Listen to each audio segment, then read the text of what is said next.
The guest is Mr. RPatton, and the topic is the Freedom Ride, and of course Mr. Patton is a Freedom Ride participant.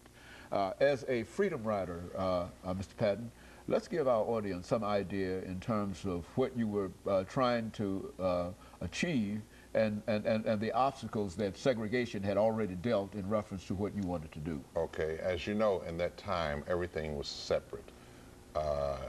For example, if you're a Nashvilleian, you know that when you went downtown to shop, you had separate restrooms, separate water fountains. You could not eat in the facilities that they had in the 5 and dime stores.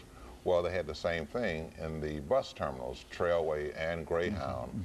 When you got up, well, you had to sit in the back of the bus, for one thing.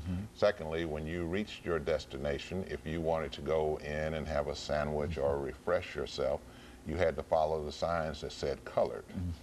And according to the law, that was against the law, the federal law that allowed you as a passenger on the bus or an airplane, you were supposed to be able to use the facilities. You should be able to go into the front door, use the restroom of choice, and to use the lunch counter.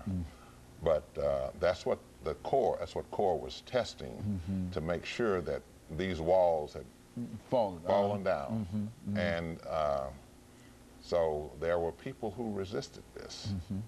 First, I must tell you that they didn't just get on a bus or 2 buses and ride.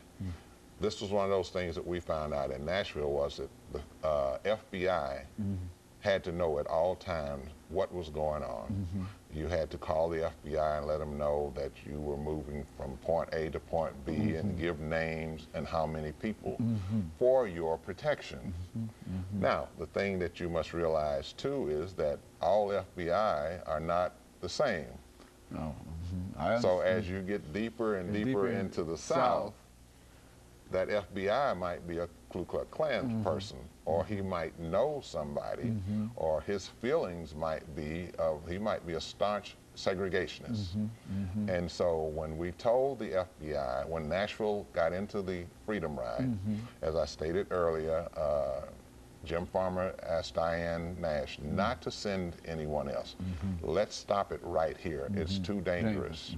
She said to him that if you let the bully know that he has bullied you and scared you into stopping, we'll never get anywhere.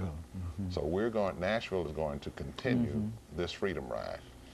So one of the problems that we had as students was trying to raise the money. And so we went to SCLC to raise money to send 10 people on the Freedom Ride to continue that Freedom Ride.